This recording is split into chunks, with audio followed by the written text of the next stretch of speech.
Los estafilococos comparten con los estreptococos características que de ambos tienen morfología esferoidal, es decir, que son cocos y en ambos casos se tiñen con tinción de gran como gram positivos.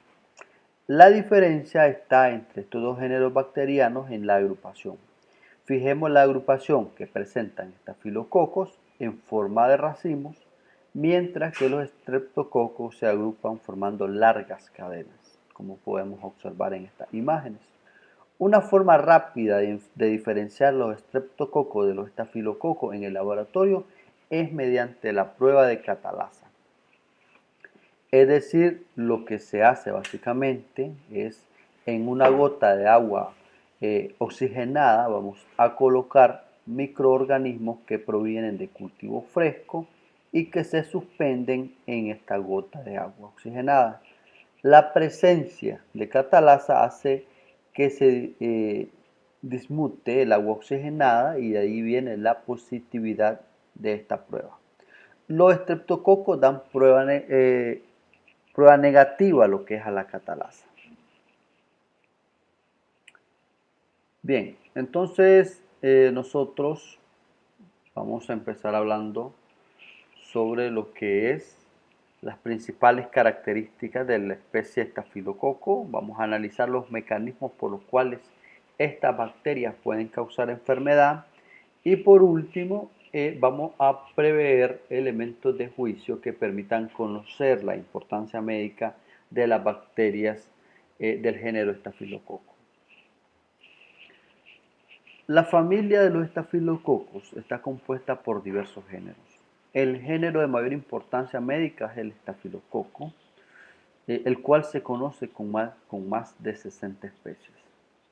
Una prueba común y sencilla que se realiza en el laboratorio de bacteriología frente a un aislamiento posible de estafilococo es la prueba de la coagulasa. ¿Por qué es importante hacer esta prueba? Bien, porque existen especies coagulasa positiva y especies coagulasa negativa. La coagulasa positiva en general son más virulentas que las coagulasas negativas. Dentro de las coagulasas positivas distinguimos el Staphylococcus aureus, que es la especie que vamos a tomar como paradigma para lo que es este video que estamos presentando el día de hoy. Vamos a empezar hablando un poco de lo que es la historia.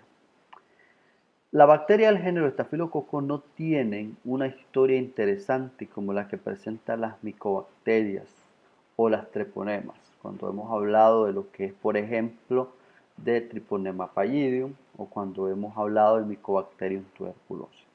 En la descripción de este video vamos a dejar estas dos bacterias o estos dos temas interesantes también de lo que es la tuberculosis y lo que es la Treponema pallidum, que es causante de la sífilis.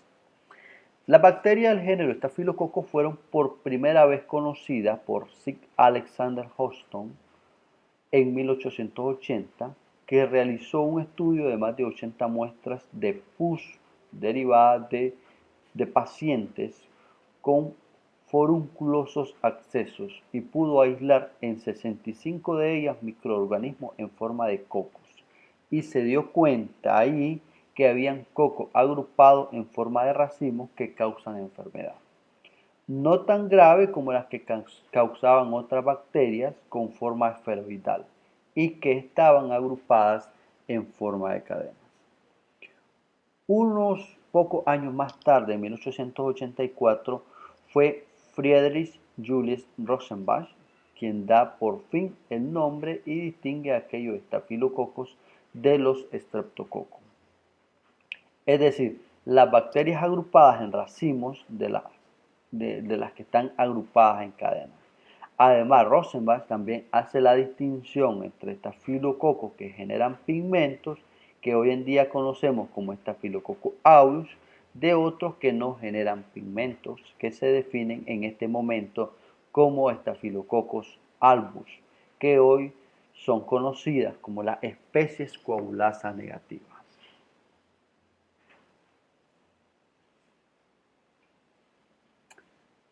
Debido a su tamaño, las bacterias del género Staphylococcus pueden ser vistas al microscopio óptico. Estas bacterias no tienen órganos de locomoción, por lo tanto son inmóviles, carecen de la posibilidad de formar esporas. Algo que distingue a los estafilococos de otros organismos, de otras formas bacterianas, es que tienen una muy gruesa pared bacteriana, como podemos apreciar en la microfotografía electrónica tomada por microscopía electrónica de transmisión.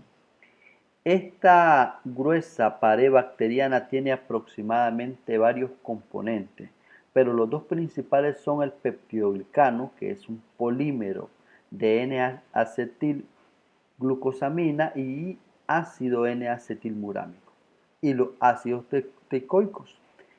El peptidoglicano está único covalentemente a una molécula con otra, formando largas cadenas a su vez. Están unidas entre sí de manera tal que forman una gran malla, una fuerte y supermolécula que rodea todas las bacterias, como podemos ver en la diapositiva. Entrelazadas junto al peptidoglicano se encuentran las moléculas de ácido teicoico y un tercer componente que son las proteínas. Y bueno, hay diversos tipos de proteínas y la que es más abundante es la proteína A.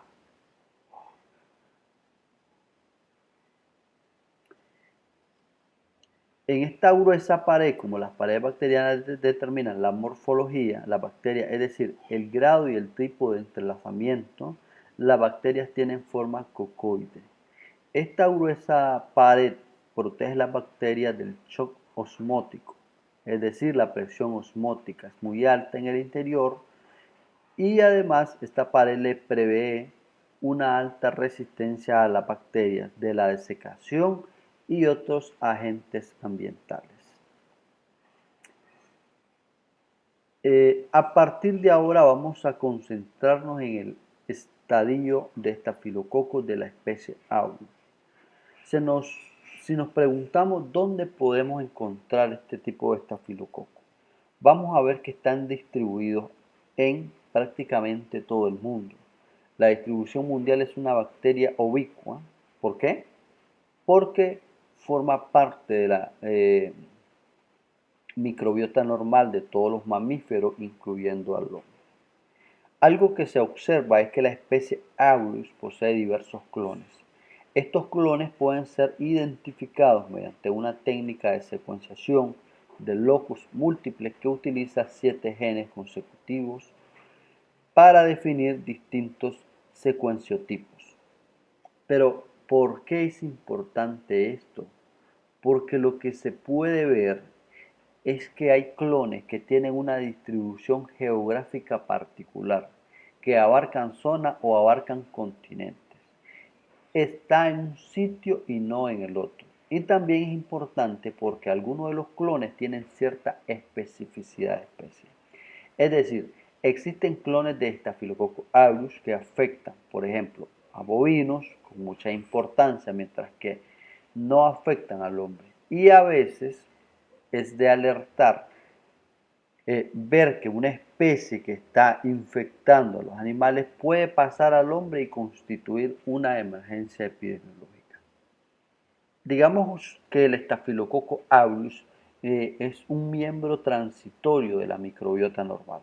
Dentro de nuestra microbiota vamos a encontrar estafilococos en el aparato respiratorio superior, en las fosas nasales, en la pared perineal, en las axilas, en los pliegues cutáneos y en las vaginas, en un número muy importante, el 40% a 50% de adultos sin ninguna otra condición base.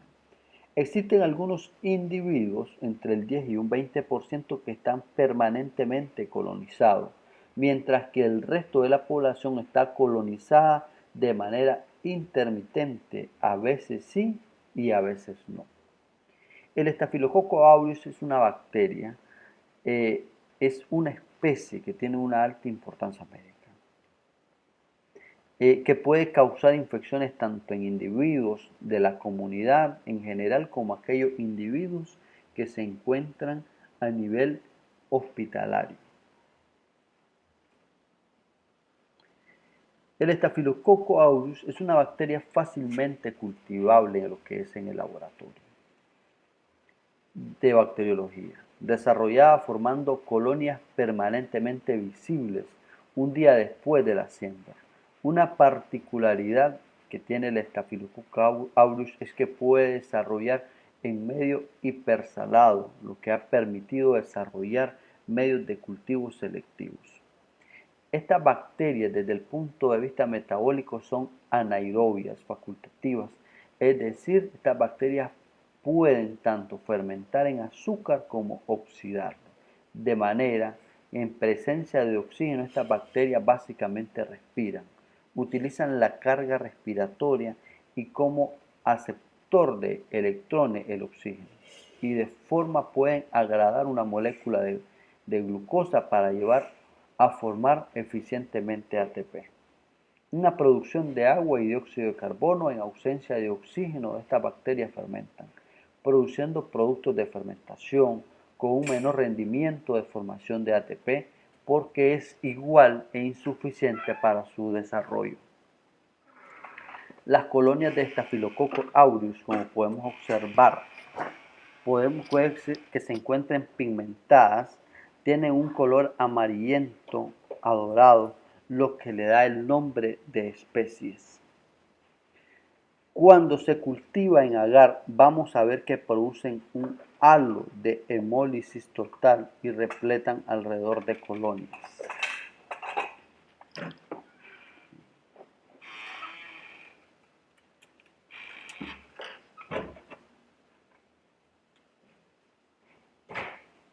El Staphylococcus aureus contiene la información genética en un único cromosoma circular de un tamaño de 2,8 a 3,10 millones de pares de base y distintos plásmidos que pueden presentarse en el Staphylococcus aureus. Lo que se está representando en la diapositiva en la circunferencia negra es decir, es más superficial, es un cromosoma y las distintas regiones que vemos marcadas en verde se encuentran en los elementos móviles, como los fagos y las islas de patogenicidad. En las dos coronas inferiores que se ven marcadas en azul, están las primeras coronas de los genes que la describen en el sentido, según la aguja del reloj, o los genes que se transcriben en sentido contrario. La importancia que queremos hacer notar de esto es que existen entre 2.600 a 2.800 distintas de cepas de Staphylococcus aureus, marcos de lectura abiertos. Es decir, cada marco de lectura abierta implica la síntesis de una determinada proteína. Quiere decir que cada Staphylococcus aureus puede estar sintetizado de 2.600 a 2.800 proteínas diferentes, muchas de estas como componentes de lo que se denomina el genoma núcleo o genoma core, que son las proteínas que participan del metabolismo, que es más común en muchas especies bacterianas. Y hay otro genoma accesorio, que es el genoma que contiene a múltiples factores de virulencia que ahora vamos a pasar a describir.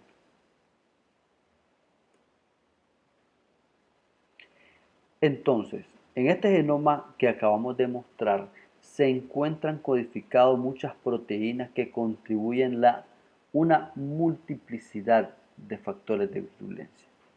Por este motivo, cuando esta bacteria causa enfermedad, usa no un único factor como determinante, sino que aquellos de ellos, y ahora vamos a saber que hay excepciones, y por eso se dice que esto se trata de un patógeno multifactorial, es decir, para causar una enfermedad no actúa un único factor, sino que son múltiples factores que actúan en forma concertada para dañar al hombre y causar enfermedad. De esta manera vamos a ver que el Staphylococcus aureus puede causar distintos tipos de enfermedad infecciosa y lo hace por distintos mecanismos que vamos a ir describiendo. Otra definición importante que tenemos que dar es que se trata de una bacteria oportunista, es decir, para que esta bacteria pueda causar enfermedad tiene que haber algún tipo de condición predisponente o algún tipo de ruptura de las barreras epiteliales. Hay un factor de riesgo que está permanentemente determinado y que es la portación previa. Es decir, se ha visto que aquellos individuos que tienen portación previa, por ejemplo, nasal, axilar, están más proclives, en el caso de producirse de estas condiciones predisponentes a sufrir una enfermedad causada por bacterias. Para poder estudiar los factores de virulencia vamos a hacer una revisión pedagógica. Número 1, tenemos aquellos factores que vamos a llamar celulares o somáticos y son los que están asociados a la envoltura, es decir, son aquellos factores celulares, aquellas proteínas, glicoproteínas que están fuertemente asociadas o ancladas a las envolturas de las bacterias. 2. Mientras que por otro lado tenemos aquellos factores que son extracelulares, que son aquellos factores que las bacterias sintetizan y exportan hacia el exterior. Vamos a ver los factores celulares o somáticos y los factores extracelulares van actuando en diferentes etapas de este algoritmo que presentamos en la primera diapositiva.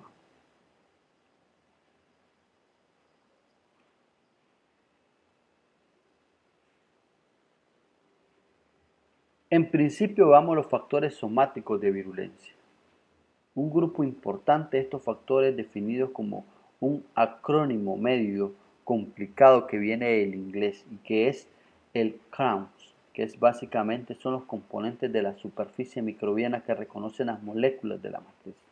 Estos son los que vamos a denominar adhesinas y en donde cada una de las adhesinas es una glucoproteína que tiene la capacidad de reconocer a un ligando del huésped. Así tenemos la proteína de unión a elastina, proteína de unión a colágeno, proteína de unión a fibronectina, entre otras.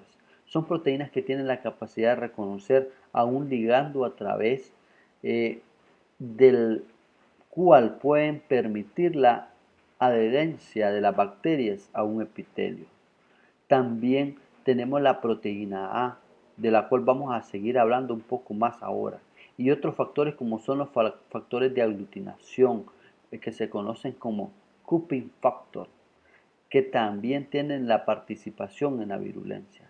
Este cupping factor tiene la particularidad de unirse al fibrinógeno. Nosotros podemos evidenciar la presencia de estas adhesinas a través de un test común que se llama coagulasa en portaobjeto o que nosotros conocemos como test cupping factor. Tenemos que decir que otros factores que están formando parte de la estructura y que tienen la actividad son los ácidos lipoteicoicos, que funcionan como PAMP, es decir, como patrón molecular asociado a la patogénesis. Estas PAMPs se unen al TRL2, que es el factor Light Receptor 2, y al CD14. De esta manera, cuando se produce una interacción receptor-ligando, lo que se dispara es una cadena de señalización que conduce a la producción de citoquinas proinflamatorias. Otro PAM que tienen los estafilococos aureus es la lipoproteína. Estas lipoproteínas también tienen a unirse al TRL2 disparando la síntesis de citoquinas. Hablando acerca ahora de la proteína A. La proteína A tiene diversas funciones. La primera función por la cual se describió, se le conoció es porque tiene la particularidad de lo que pueden unir a la inmunoglobulina G, a los anticuerpos básicamente IgG, a través de una unión antígeno-anticuerpo, sino a través de su Fc. De esta manera, aún existiendo anticuerpos dirigidos contra la proteína A, la captura de estos anticuerpos no sería para la unión 2, que quiere decir receptor, o sea, antígeno, que sería una unión que conduciría la opsonización bacteriana, dejando los Fc al exterior de la disposición de los macrófagos, sino que produce ligandos al Fc a la proteína A, y de esta manera las bacterias no pueden ser opsonizadas y de alguna forma evaden los mecanismos humorales de las defensas del huésped. También la proteína A promueve la adherencia entre sí de los distintos estafilococos. Por otro lado, se sabe que la proteína A puede unir al factor de von Willebrand, y de esta manera tenemos una sonda colocada en un paciente habitualmente. Estas sondas o catéteres se recubren del factor de von Willebrand, lo que produce la posibilidad de adherirse a estafilococos. Entonces, este fómite o el material inerte a través del factor de von Willebrand. Por otro lado, se sabe que la unión de IgM a través de la región VH3 de estas inmunoglobulinas en su interacción con los linfocitos B disparan apoptosis de los linfocitos B. También es otro mecanismo de evasión. Y por último, y no menos importante, la proteína A puede interaccionar con el receptor 1 del factor de necrosis tumoral TNFR1. Especialmente esto ocurre en los epitelios como el epitelio respiratorio. Cuando se produce la unión de la proteína A con el TNFR1, ya sea la proteína formando parte de la envoltura como también pequeñas cantidades de concentración que pueden ser liberadas por los Staphylococcus aureus, la proteína A se produce una cadena de señalización que también conduce a la liberación de citoquinas proinflamatorias. Entonces, vemos que la proteína A al principio solamente parecía funcionar en la evasión de la respuesta inmune humoral, pero también tiene muchas más funciones que hacen que la proteína A participe en las distintas etapas de la patogénesis.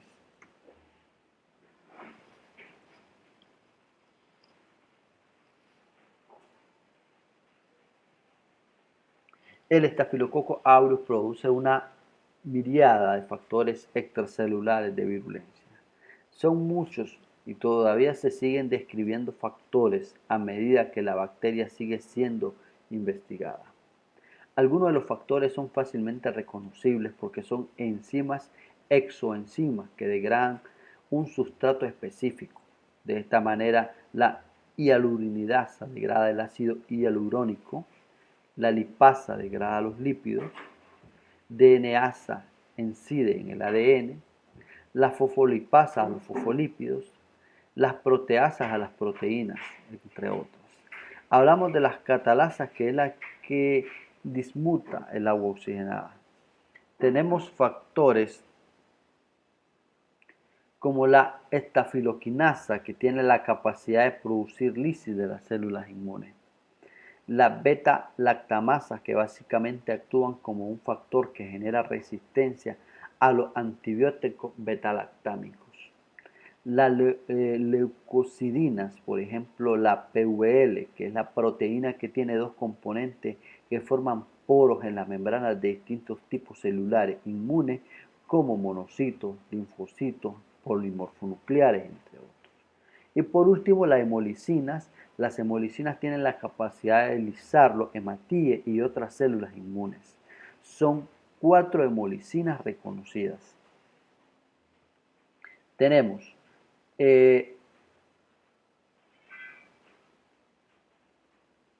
la alfa, la beta, la gamma y la delta, que a través de distintos mecanismos pueden dañar distintos tipos celulares. La alfa forma poros de la membrana. La beta es una esfingomielina que degrada la membrana eucariotas. La gamma, hemolicina, tiene la actividad detergente, es decir, es tensoactiva, y la delta es la hemolicina, es una lisina de dos componentes que actúa en forma más o menos semejante a lo que es la PVL. También vamos a decir que dentro de lo que liberan los estafilococos, los medios sideróforos. Los sideróforos son pequeñas moléculas que captan el hierro y una vez estos sideróforos se unieron al hierro, estos complejos reconociendo de vuelta el estafilococo, lo que pueden reincorporarlos como una manera de captura del hierro. De esta manera la bacteria cuenta con suministros de hierro que necesita para lo que es su desarrollo. No necesariamente todos los Staphylococcus aureus tienen estos factores. Puede pasar que en algunos casos falte algún gen o el gen esté afectado, esté mutado y por lo tanto estos factores pueden estar no presentes. Pero la sumatoria de los factores que están presentes es lo que está produciendo la posibilidad de que estas bacterias entonces causen lo que es el daño al huésped.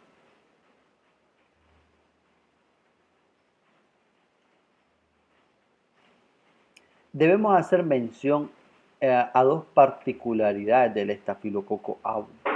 Una es la formación de cápsula a través de los polisacáridos capsulares y la formación de biopelícula. Entonces, la formación de cápsula existen 4 serotipos reconocidos. El 1 y 2 forman colonias mucoides, por lo que es de rarísima aparición en la clínica. Es de rarísima aparición en la clínica. Los serotipos 5 y 8 son muy comunes en la clínica y forman microcápsulas, y estas microcápsulas están indicadas en la imagen en rojo. Son muy finas y rodean a bacterias. En toda la superficie exterior básicamente se trata de un operón, que es el operón CAP, que tiene 16 genes que transcriben y hay 11 que son esenciales para la producción de cápsulas y generan respectivos mensajeros y síntesis de proteínas. De estas proteínas son las enzimas que van a sintetizar, a ensamblar el polisacárido capsular. Algo interesante es que la cápsula es antifagocítica y algo que hemos descubierto en nuestro laboratorio es que han sido aceptados mundialmente, es decir, la pérdida de la expresión de la cápsula se asocia a la cronicidad de lo que es la infección. Por otro lado, el Staphylococcus aureus es una bacteria capaz de formar biopelículas. Esta biopelícula puede depender del producto de la operación ICA.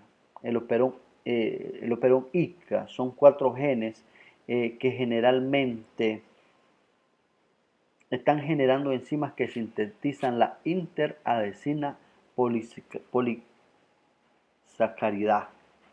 De esta manera tenemos biopelículas que están siendo dependientes de esta polisacárida, es decir, dependen de la producción de polisacáridos por el operón ICA y también biopelículas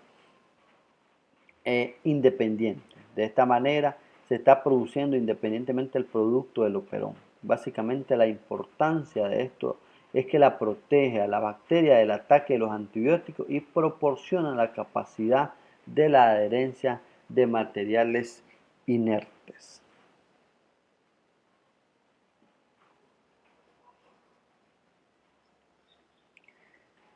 No obstante, a esto como se trata acá de un patógeno multifactorial, es posible que igualmente exista un suficiente número de factores de virulencia para que la bacteria pueda causar una determinada patología. A todo esto tenemos que sumar una cosa muy importante. Es que la bacteria es capaz de regular la expresión de factores de virulencia de acuerdo a los medios que se encuentran y a las condiciones bajo las cuales las bacterias están sometidas. El Staphylococcus aureus, en principio como paradigma, tiene un requisito: un sistema regulatorio, donde participan diversos sistemas.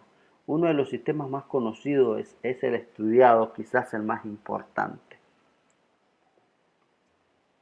En el sistema AGR es un sistema global regulatorio que funciona como un mecanismo de curve sensing, es decir, existe un autoinductor y otros genes que están involucrados para el reconocimiento de este autoinductor. Se conocen 4 tipos de AGR, el 1, el 2, el 3 y el 4. Este no es el único sistema. Existen otros que están del todos interconectados y funcionan de todo concertadamente. Hay sistemas de 2 componentes y hay diversos otros factores transcripcionales.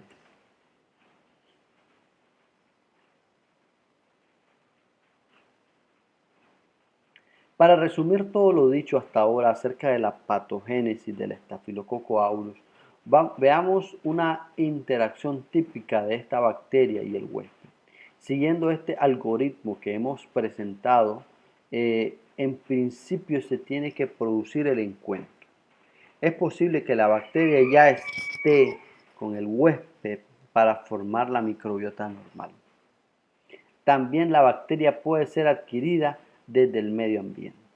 La bacteria debe ingresar al huésped y esto tiene que producir una solución de continuidad en la barrera epitelial. De tal manera que la bacteria puede ingresar a través de esta herida, que puede ser quirúrgica o traumática. Una vez que la bacteria ingresa al mecanismo, al mismo tiempo va a adherirse, a multiplicarse. Para adherirse a la bacteria va a hacer uso de la adhesina y básicamente la proteína A es la primera etapa. Tardíamente podría empezar a formar una biopelícula. Debe mencionarse que tanto las adhesinas como la proteína A son factores somáticos y que están regulados por la AGR. La AGR inactiva porque hay una poca cantidad de bacterias. Acordémonos que la AGR funciona por el sistema de Coulomb-Senz. Entonces habrá alta producción de adhesinas y proteína A. A que esto constituya y no habrá una producción al principio de factores extracelulares. La bacteria para multiplicarse va a necesitar tomar nutrientes que va a encontrar a su alrededor, como por ejemplo la glucosa. Otros solutos en los líquidos biológicos y posteriormente, a medida que el tiempo avance, irá degradando macromoléculas a través de la digestión de la proteasa, DNasa y otras enzimas fosfolipasas. La captación de hierro está asegurada por la presencia de los sideróforos. De esta manera la bacteria va desarrollando y va adquiriendo un número importante en el sitio de la infección. A medida que esto ocurre, el sistema de Coulomb-Sepsis reconoce la presencia del microorganismo y se activa. Cuando se activa va a empezar a producir la liberación de otros productos extracelulares regulados por el AGR. En principio, la presencia de estafiloquinasas que digiere el coágulo de fibrina y hialuronidasa que degradan el ácido hialurónico y las proteasas que van a destruir el tejido. Van permitiendo eventualmente la disminución del microorganismo, primero con continuidad y más tarde a distancia. Al mismo tiempo que está produciendo la activación de las AGR, empiezan a aparecer entonces todas las hemolicinas. La leucodirina de Panton-Valentin, que se conoce como PVL, proteasa, fosfolipasa y todos los factores extracelulares que hemos mencionado anteriormente y todo lo que se lleva a la generación de este daño. Recordemos también que constitutivamente las bacterias tienen ácidos lipoteicoicos que interaccionan con los TLR. Esto dispara señales intracelulares en células inmunes en la zona de la infección.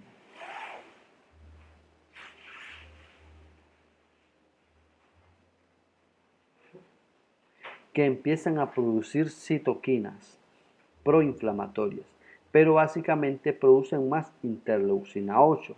Esta interleucina 8 es la que produce la migración masiva de los leucocitos polimorfonucleares y hacen de esto una lesión purulenta.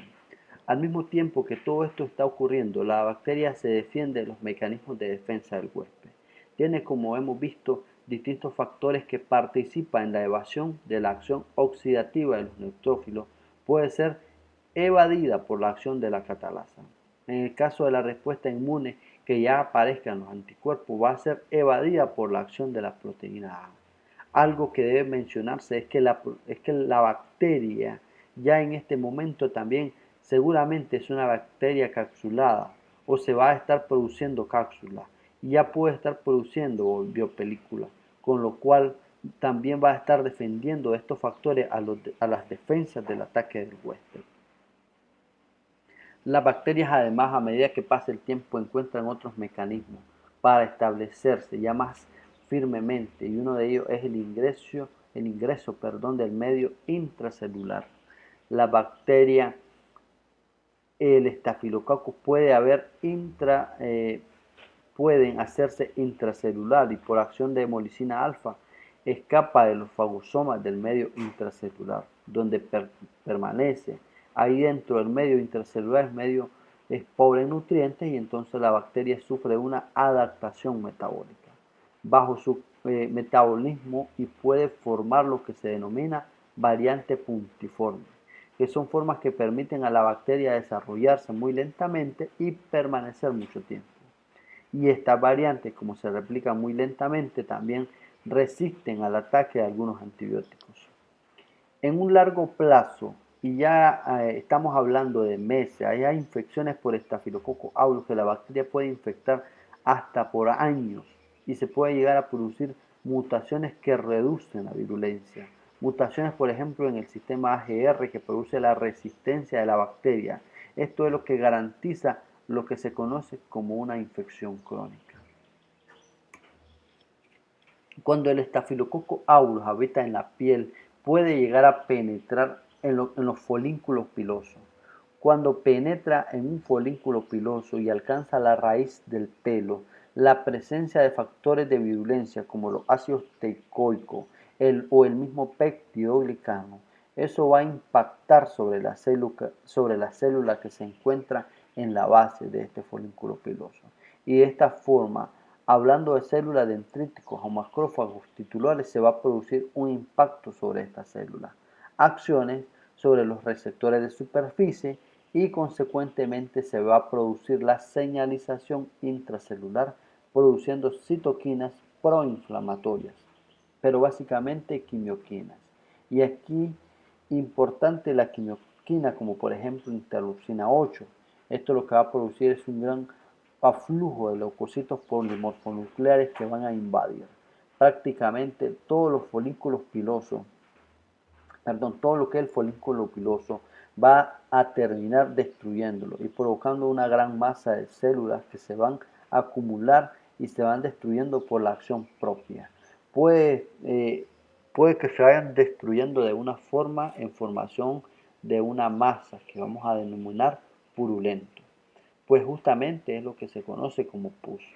Esta pus proviene entonces de los dendritos celulares, la liberación de DNA que espesa la secreción más producción de fibrina y a partir de fibrinógeno que trasuda justamente lo que viene a la circulación. Y todo ello forma de una masa unida a una única infección de un folículo. Este es el típico barrito o granito que teníamos en la pubertad cuando éramos jóvenes, lo que nosotros cuando se convierte lo que es un barrito blanco. Cuando nosotros tenemos, no sabemos, no solamente un evento, un folículo infectado. Esto se da en la piel de forma repetida y manifiesta, entonces ya se encuentra en cuadro patológico, que es lo que se conoce como foliculitis, como podemos ver en las imágenes. Esto es lo que acabamos de decir. Lo que sería un folículo infectado sería la lesión mínima, de menor tamaño, que esta puede producir el Staphylococcus aureus y que vamos a denominar en un acceso. Estos accesos, estas concentraciones de pus que se produjeron en un punto, pueden estar ubicadas en diversos lugares y pueden tener distintos tipos de tamaño. Podemos tener accesos palpebrales, podemos tener accesos dorsales, Podemos tener accesos que pueden estar ubicados en cualquier parte del cuerpo y pueden tener una formación única, desde un punto único, tipo pequeña bolsa, puede estar ubicado en la región peringueal incluso.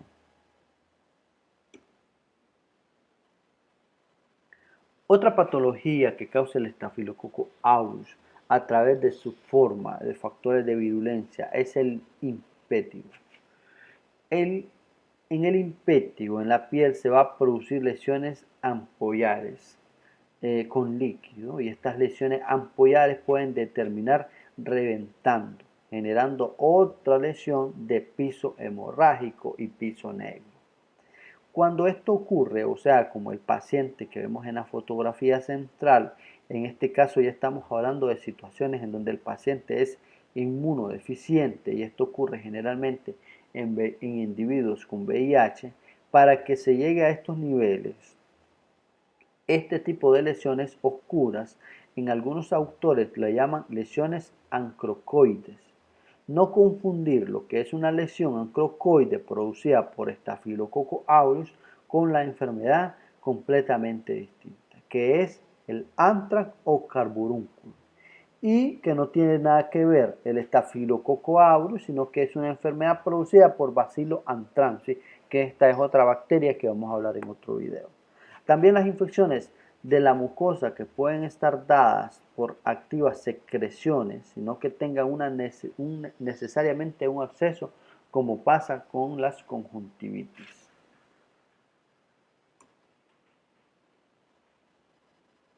Lo que hemos visto hasta ahora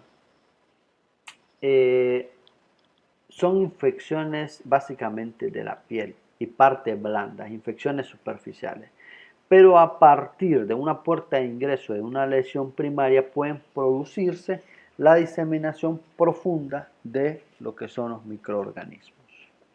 De esta manera tenemos la endocarditis, la septicemia, que generalmente está asociada por presencia de catéteres endovenosos. Luego tenemos las neumonías, neumonías por vía descendente, en el caso de las hospitalarias, generalmente está debida a la presencia de intubación, que es decir, es una asistencia respiratoria mecánica, que es una condición predisponente para la neumonía por vía descendiente. En la comunidad generalmente las neumonías más comunes se dan por la aspiración. Esto generalmente ocurre en individuos alcoholizados que generalmente con la intoxicación etílica conducen a la pérdida del reflejo de la deglución y generalmente los individuos muchas veces aspiran secreciones o aspiran vómito y de ahí viene la contaminación de la vía aérea profunda y de ahí vienen las neumonías de aspiración. También en una edad muy avanzada, cuando la falla del reflejo, la deglución, puede producir entonces las neumonías por la aspiración de secreciones, especialmente salivales. La artritis séptica también puede ocurrir por vía hematógena, la osteomelitis, la formación de acceso en órganos profundos a todos los niveles de accesos renales. Por otro lado, puede haber infección cuando directamente se rompe la barrera cutánea y la barrera puede entonces ingresar por ahí en el medio interno. De esta manera, seguido de un trauma o una cirugía ortopédica, contamos con una osteomelitis y la artritis séptica. En los advenimientos de las nuevas metodologías de implantes protésicos, ha hecho maravillas y ha hecho lo que un individuo, lo que de otra manera había quedado postrado de por toda la vida en una silla de ruedas. Luego, a través de estos mecanismos pueda recuperar la movilidad y la calidad de vida. Pero digamos que el 1,5 al 2% de los procedimientos ortopédicos protésicos van asociados a infecciones y estas infecciones por lo general el 70 al 75% de ellas son causadas por Staphylococcus aureus. Y lo que se ha observado es que cuando el Staphylococcus aureus causa una infección son muy pero muy difíciles de erradicar. Cuando desaparecen las barreras cutáneas, por ejemplo, las quemaduras, se ve que uno de los primeros microorganismos que infectan el Staphylococcus aureus, ahí es donde le nota, por ejemplo, la presencia previa de estafilococo en la microbiota normal, en condiciones de riesgo necesarias para que se produzca la infección por Staphylococcus aureus en pacientes quemados. Cualquier herida quirúrgica, herida expuesta provocada por trauma, también una puerta de entrada para microorganismos, para Staphylococcus aureus, para la diseminación a otros órganos. Dejamos por último dos patologías, dos enfermedades, dos infecciones. Una debido a la presencia de la bacteria en el huésped, la generación de un shock tóxico y el síndrome de la piel escarlata. Y por otro lado también tenemos la enfermedad en donde no hay infección, sino lo que hay es una intoxicación alimentaria por la ingestión de alimentos preformados que vamos a ver a continuación. Otros factores que son algo más factores de virulencia. Entre estos factores tenemos la exfoliatina, que son dos, A y B. La toxina del síndrome shock tóxico y las enterotoxinas. En primer lugar, digamos que las enterotoxinas no tienen relevancia en una infección por Staphylococcus aureus, sino que la que está causando acá el Staphylococcus aureus es una intoxicación alimentaria. Las bacterias desarrollan en el alimento contaminado, en el alimento mal contaminado, mal conservado. En los individuos sufre es una intoxicación por consumir alimento contaminado. Las enterotoxinas ingresan, son termoestables, o sea que pueden resistir a la cocción, ingresan y actúan sobre el epitelio gástrico y sobre el epitelio duodenal proximal y pueden actuar de dos maneras. Uno, por un lado, pueden interaccionar con las terminales vagales en el duodeno y estimular los centros del vómito. De esta manera, a través del mecanismo, los individuos sufren vómitos, náuseas que producen durante 4, 6 u 8 horas después de lo que es la ingestión de los alimentos contaminados. Número 2, pero por otro lado también tenemos la toxina que puede ser transitosis a través del epitelio y llegar a estimular receptores en las células dendríticas y macrófagos tisulares, en lo cual se produce la liberación de citoquinas proinflamatorias y puede haber un proceso inflamatorio localizado. Esto podría llegar a producir diarrea, pero no todas la producen. Esta diarrea fuera suficientemente severa, podría llegar a haber una deshidratación. También la presencia de estas enterotoxinas en el medio interno tiene la importancia, pues actúan como superantígenos y por actuar como superantígenos también pueden tener consecuencias sistémicas. Hablando de lo que es el síndrome de la piel escaldada. Las exfoliativas, que son las A y B, son responsables de esta enfermedad, que se reconocen como enfermedad de Richter o síndrome de la piel escaldada. Estas toxinas son producidas por el Staphylococcus aureus, que ha sido adquirido por este neonato en las primeras horas de vida, probablemente a partir de la mama. El Staphylococcus aureus está colonizado y produciendo la toxina que es absorbida y es la que llega a las regiones epiteliales, produciendo una descamación de la piel por la actividad de la proteasa que tienen esta toxina. Básicamente el sustrato para esta toxina es una proteína que es la desmogleína 1. La desmogleína 1 es la que contribuye a la formación de los desmosomas, que son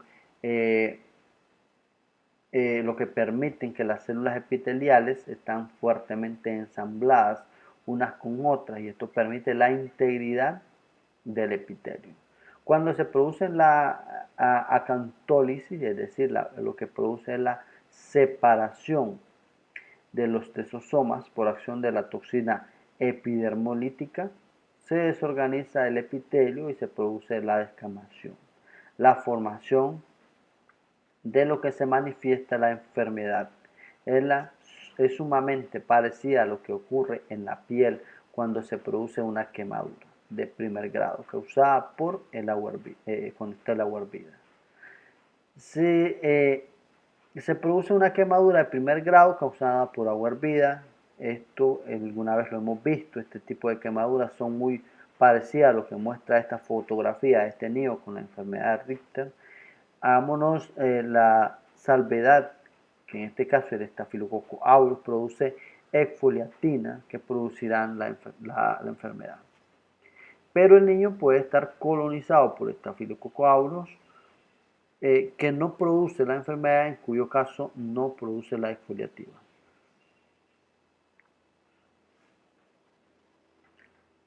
Hablando un poco sobre lo que es a principios de la década del año 1980 en Estados Unidos comenzó a aparecer la población general en la comunidad, pacientes femeninos que habían sufrido síndromes de aparición repentina que producían en tiempos muy fugaz a un estado de shock.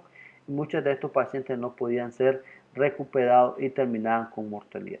O sea, había mortalidad importante. Esto constituyó el objetivo del estudio inmediato y en poco tiempo pudo aislarse. O sea, a poco tiempo se descubrió algo lo cual era un factor común.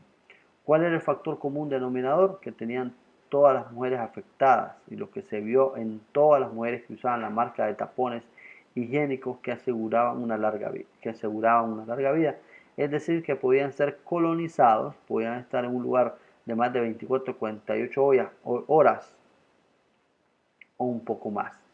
¿Cuál era el problema acá? Bien, el microorganismo se desarrollaba en los tapones, o sea que fijemos que los tapones básicamente absorben sangre, tienen fluido, existe un medio importante, es decir, un sitio que tiene un alto contenido de nutrientes y por lo tanto es lo que la bacteria allí se desarrollaba.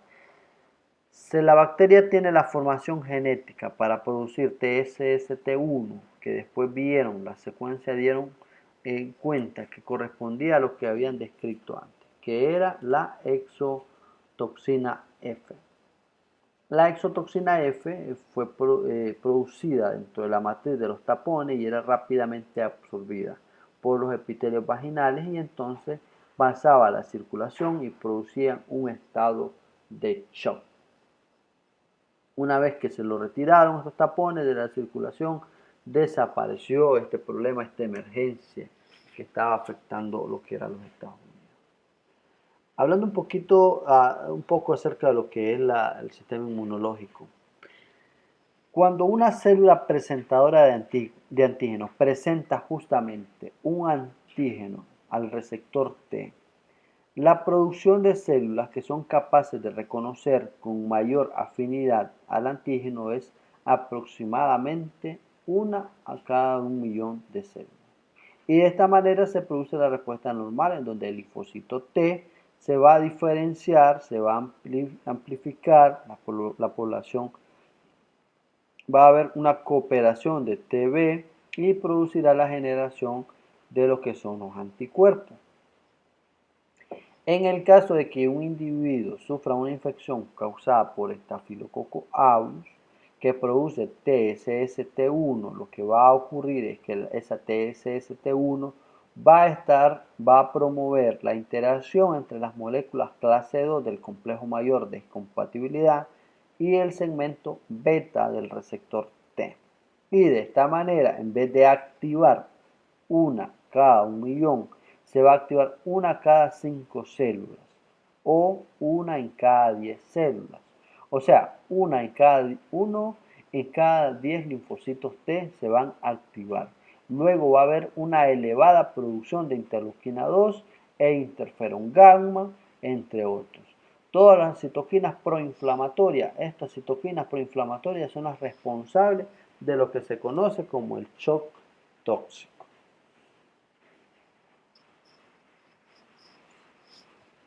El estafilococo aureus es una amenaza para la salud pública. No solamente causa la enfermedad, sino que además pone problemas al momento de poder lidiar con ella. Es decir, el tratamiento de esta bacteria pone problemas a la salud pública. ¿Por qué? Porque uno de los problemas es la emergencia de resistencia a los antibióticos. Y es muy conocida la resistencia a la meticilina que se ve en distintos clones que están diseminados en la población.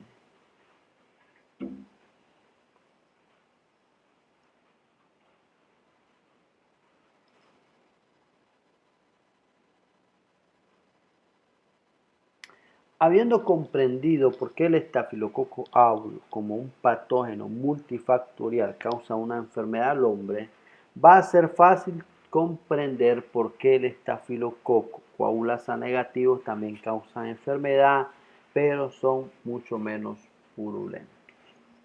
Primero veamos que el genoma del estafilococo coagulasa negativo es un poco más pequeño que el estafilococo aureus y tiene no más que 2,5 a 2,6 millones de pares de bases. De esta manera, entonces, obviamente, a los coagulasa negativos les faltan los factores de virulencia, que sí tiene el estafilococo aureus, por lo tanto, los coagulasa negativos son muy poco purulentos. Al igual que el estafilococo aureus, el estafilococo coagulasa negativo forma parte de la microbiota normal del hombre y también como los estafilococos aureus son oportunistas. Digamos que los estafilococos coagulasa negativos son patógenos hospitalarios relativamente modernos. La infección por estas heridas se empezaron a describir con mayor frecuencia a partir de la segunda mitad del siglo XX. Se asocia básicamente al avance de los procedimientos que son endovenosos, que son muy necesarios, que salvan vidas, pero también se asocian a mayor invasividad de los procedimientos, es decir, la presencia de catéteres, prótesis y otros tipos de dispositivos que se colocan permanentemente en los individuos y que se suministran a la superficie de adherencia a la bacteria, desde el cual la bacteria puede diseminarse y posteriormente el resto del organismo. La presencia de la especie coagulasa negativa es más frecuente que el Staphylococcus epidermidis, las especies de coagulasa negativo más frecuentes es el Staphylococcus epidermidis y el Staphylococcus saprophyticus.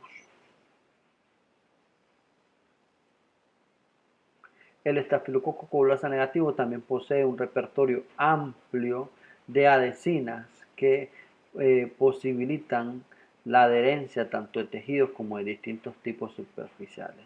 Se distingue la presencia del operón ICA, que es lo que produce también, como el que también la produce el estafilococo aureus, la adhesina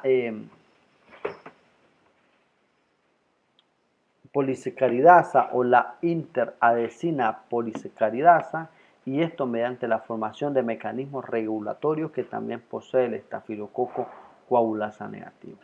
La producción de los componentes que va a generar la formación de biopelícula y que básicamente es lo más importante, tiene como factores de virulencia el estafilococo epidermidis.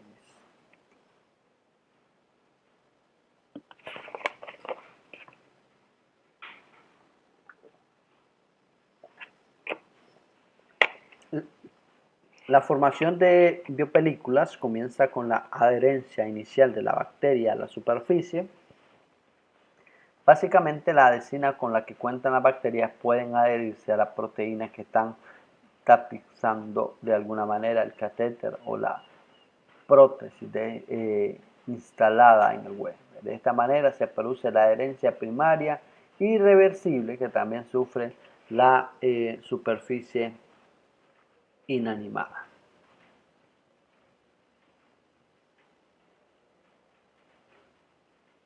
Un ejemplo muy común en la participación de biopelículas en la infección causada por estafilococo coagulasa negativo son las infecciones asociadas a la presencia de catéteres, prótesis o cualquier otro elemento invasivo sobre lo que es el huésped.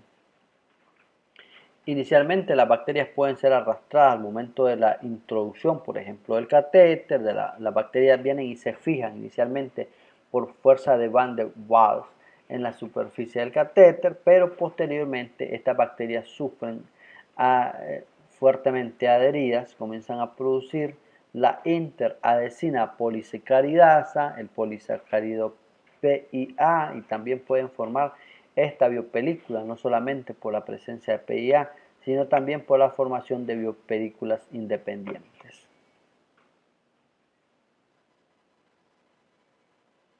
Y bueno, ya para terminar, uno de la cantidad de tipos de infecciones que pueden ser causadas por estos microorganismos.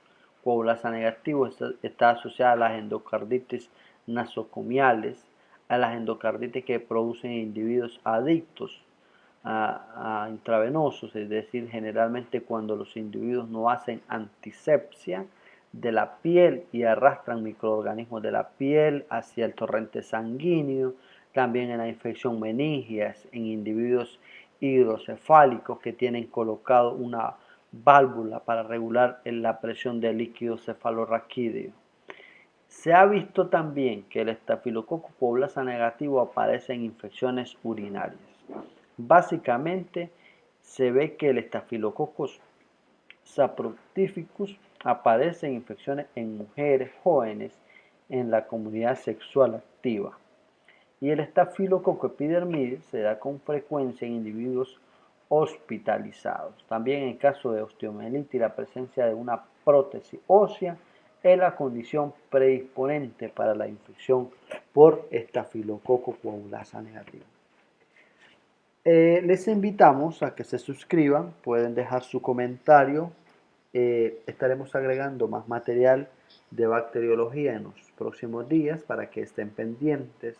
Y bueno, también si desean compartir esta transmisión, este video en sus grupos de WhatsApp, en las páginas en Facebook, sería de gran ayuda. De esta manera nosotros estaríamos ampliando lo que es nuestra comunidad que nos sigue. Muchas gracias.